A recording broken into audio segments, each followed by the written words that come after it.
Bismillahirrahmanirrahim. Assalamualaikum warahmatullahi wabarakatuh.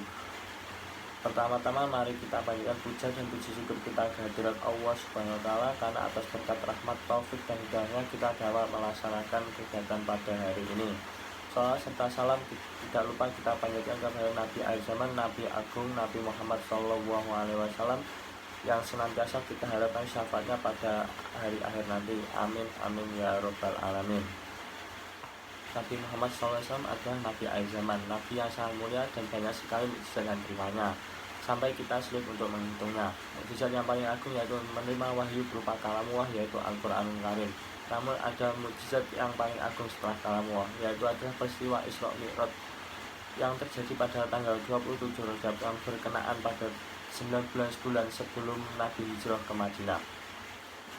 Peristiwa Isra dan Mi'raj ini diabadikan dalam Al-Quranul Karim, yaitu pada Quran Surat Al-Isra ayat 1 yang berbunyi A'udzubillahi minasyaitonir rajim. Bismillahirrahmanirrahim. Subhanalladzi asra bi 'abdihi lailan minal masjidil harami ilal masjidil aqsa alladzi barakna haulahu linuriyahu min ayatina innahu was-sami'ul basir. Sadaqallahul adzim. Yang artinya, Maha Suci Allah yang telah memperjalankan hambanya pada suatu malam dari Masjidil Haram ke Masjidil Aqsa, yang telah kami berkahi sekelilingnya agar kami perlihatkan kepadanya sebagian dari tanda-tanda kebesaran kami. Sesungguhnya Dia adalah Maha mendengar lagi Maha mengetahui. Dalam perjalanan Isra dan Mi'raj, Nabi Muhammad SAW menemui beraneka ragam kejadian dan peristiwa yang luar biasa, di mana Nabi Muhammad SAW disindahkan tempat-tempat yang bersejarah dan mengandung manfaat bagi kita semua, yaitu bagi umat-umatnya. Di antaranya yaitu beliau melakukan sholat sunnah di beberapa tempat yang sakral. Di antaranya yaitu 1. Beliau melakukan sholat sunnah di Madinah yang menjadi cikal bakal beliau hijrah ke kota tersebut dan pusat penyebaran agama Islam. Yang kedua ada di Madian, tempat hijrah Nabi Musa alaihissalam. Yang ketiga yaitu di Bukit Tursina, di mana Nabi Musa menerima kitab suci Taurat. Yang keempat yaitu di Baitul Lahmi, yang sekarang terkenal dengan Bethlehem, tempat dilahirkan Nabi Isa alaihissalam. Yang kelima yaitu di Masjid Al-Aqsa, tempat suci umat Islam, yaitu sebelum Nabi melakukan Mi'raj, yaitu adalah kiblat pertama umat Islam. Kedua, pada saat perjalanan antara Baitul Lahmi dengan Masjidil Aqsa, Nabi Muhammad SAW dipertontonkan dengan rupa-rupa tamsil atau contoh akhlak perilaku manusia yang bagus dan yang buruk. Dimulai dengan dikejar oleh jin ifrit yang membawa api. Namun beliau selamat berkat doa yang dituntun oleh malaikat Jibril alaihissalam. Ini menjadi suatu isyarat atau tanda bahwa di mana manusia akan melakukan suatu kebaikan maka akan diganggu oleh setan. Selanjutnya gambaran orang yang membelanjakan hartanya di jalan Allah Subhanahu wa taala seperti orang petani yang menanam padi pada suatu hari, pada hari kedua sudah panen lagi, pada sudah panen kemudian panen lagi dan tidak pernah berhenti terus memanen hasil pertaniannya tersebut. Di antaranya bahwa tamsil seorang pengusaha riba digambarkan seperti orang yang berenang di kolam darah yang dilempari oleh batu, kemudian batu tersebut ditelan oleh orang tersebut. Sudah Nabi Muhammad SAW melihat tamsil beraneka ragam, kemudian kanjeng Nabi Muhammad SAW tiba Masjidil Aqsa yang merupakan masjid ketiga termulia yang disabdakan oleh Nabi Muhammad SAW. Tidak perlu berkunjung ke tempat manapun kecuali ketiga masjid, yaitu Masjidil Haram, Masjidil Nabawi, dan Masjidil Aqsa. Setiba di Masjidil Aqsa, beliau sholat 2 rakaat mengimami ruh para nabi. Usai sholat dan keluar dari Masjid Al-Aqsa, malaikat Jibril datang membawa 2 wadah minuman, yang satu berisi susu dan satu lagi berisi obat. Rasulullah pun memilih susu, dan malaikat Jibril pun berkata, "Sungguh engkau telah memilih kesucian," kata malaikat Jibril. Mi'raj pun dimulai. Rasulullah naik bulat bersama malaikat Jibril hingga tiba di langit pertama. Ini adalah kisah beliau yang terdapat dalam hadis yang panjang, lanjutan dari hadis Sahih Bukhari dan Malik bin Sa'sah di atas. Lalu aku dibawa di atas punggung buruk dan Jibril pun berangkat bersamaku hingga aku sampai ke langit dunia. Lalu dia meminta dibukakan pintu langit. Dia bertanya, "Siapakah ini?" Ia menjawab, "Jibril." Jibril ditanya lagi, "Siapakah yang bersamamu, Muhammad? Apakah dia telah diutus?" "Dia telah diutus." Kami pun dibukakan pintu. Lalu aku bertemu Nabi Adam alaihissalam. Ia menyambutku dan mendoakan kebaikan untukku. Kemudian buruk tersebut naik bersama kami ke langit kedua. Maka Jibril Jibril meminta dibukakan pintu. Siapakah ini? Jibril. Siapakah yang bersamamu, Jibril?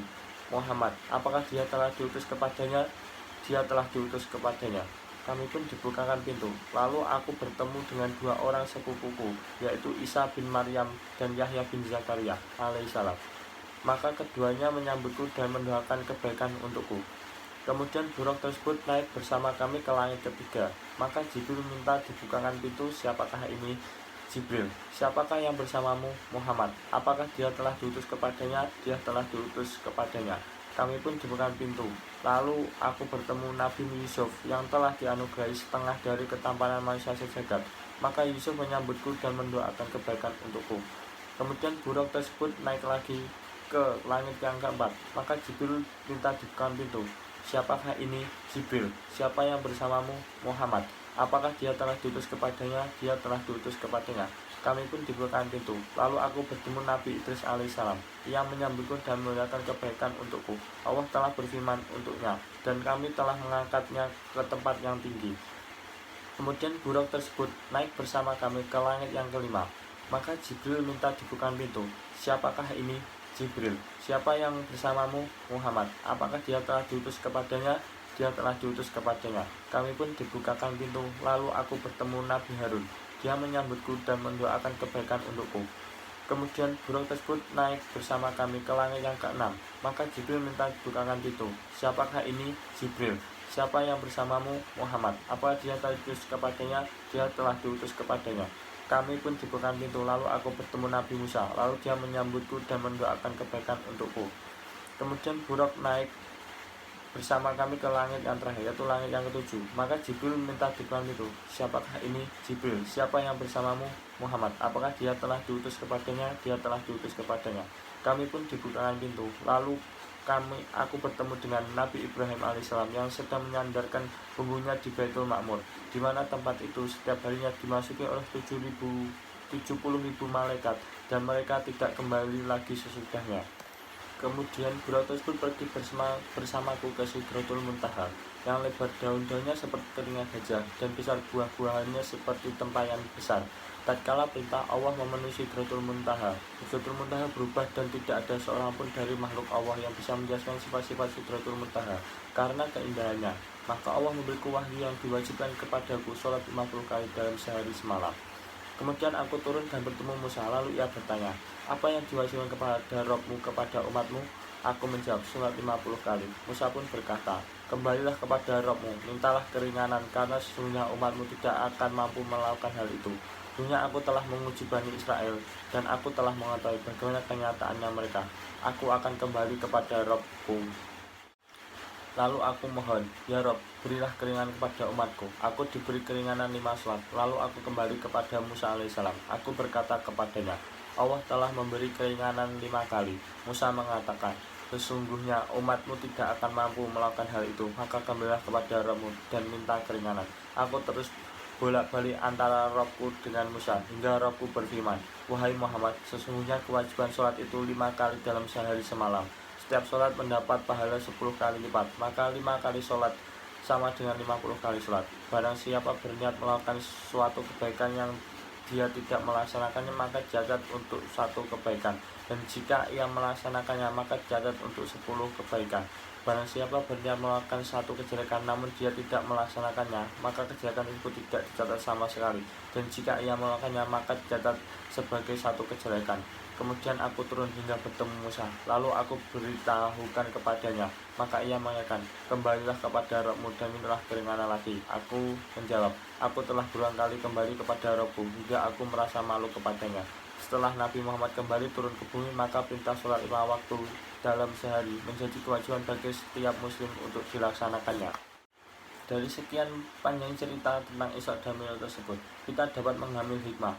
Yang pertama yaitu, setelah cobaan datang silih berganti, bahkan Rasulullah mengalami tahun duka cita, yaitu tinggal istrinya Khadijah dan kakeknya Abdul Muthalib. Allah memberi tasniah hiburan dengan Isra Mi'raj ini. Yang kedua yaitu, Rasulullah memilih susu untuk beliau minum sebelum Mi'raj, lalu Jibril memujinya. Ini menguatkan bahwa Islam adalah agama fitrah dan kesucian. Yang ketiga yaitu, sholat Rasulullah bersama para nabi di Baitul Maqdis menunjukkan kedudukan beliau sebagai pemimpin para nabi. Yang keempat yaitu sungguhnya Masjid Al-Aqsa memiliki kaitan erat dengan Masjidil Haram. Masjid Al-Aqsa merupakan tempat Isra Rasulullah dan kiblat pertama umat Islam. Karenanya umat Islam harus mencintai Masjid Al-Aqsa dan mempertahankannya dari segala upaya penjajah Yahudi yang hendak mencaplok dan merobohkannya. Yang kelima yaitu urgensi sholat dan kedudukannya yang agung. Jika perintah lain cukup dengan wahyu melalui malaikat Jibril, perintah sholat langsung turunkan Allah kepada Rasulullah tanpa perantara Jibril. Sholat ini pula yang menjadi inti tasliyah hiburan bagi hambanya. Hikmah yang keenam yaitu Rasulullah hendak mencapai fase baru yakni hijrah yang mendirikan negara Islam di Madinah. Maka Allah memurnikan barisan dakwah dengan Isra Mi'raj. Orang-orang yang tidak kuat akidahnya dan mudah goyang keyakinannya, mereka murtad setelah diberitahu tentang Isra Mi'raj. Adapun yang imannya kuat, mereka justru semakin kuat imannya. Hikmah yang ketujuh yaitu keberanian Rasulullah SAW sangat tinggi dalam berdakwah dengan menyiapkan Islam kepada mereka. Meskipun mereka tidak akan percaya, bahkan mencemooh dan mengolok-olok Rasulullah, tetap menyampaikan. Beliau bahkan memberitahu bukti-bukti empiris kepada kafir Quraisy, meskipun mereka justru menuduh beliau sebagai tukang sihir. Hikmah yang keenam yaitu keimanan umat yang paling sempurna adalah imannya Abu Bakar. Ketika orang-orang kafir Quraisy mengabarkan bahwa Muhammad mengatakan telah Islam, beliau langsung mempercayainya. Jika yang mengatakan Rasulullah, aku percaya. Demikian logika keimanan Abu Bakar sehingga beliau mendapatkan gelar As-Siddiq. Hikmah yang kesembilan itu Rasulullah menyampaikan bahaya penyakit masyarakat dan dilihatnya. Beliau mau diperlihatkan bagaimana sisa untuk orang yang suka gibah, orang yang berzina, orang-orang yang bermakan harta anak yatim dan lain-lain. Hikmah yang terakhir yang ke-10, para sahabat menjadi perhatian terhadap Masjid Al-Aqsa yang saat itu berada dalam kekuasaan Romawi. Dari uraian di atas dapat kita petik hikmah dan nilai-nilai pelajaran yang luar biasa, di mana kita harus senantiasa menjaga sunnah Rasul dan menjaga perilaku dan sikap dalam menjalani kehidupan di dunia ini. Karena ingat, dunia hanya tempat yang sementara dan akhirat akan abadi untuk selamanya. Dan perlu bagi kita mengenal dan menyaksikan serta mengunjungi tempat-tempat suci umat Islam yang penuh dengan berkah. Demikian dakwah dari saya. Mohon maaf atas segala kekurangan dan kesalahan. Wabillahi taufiq wa hidayah. Wassalamualaikum warahmatullahi wabarakatuh.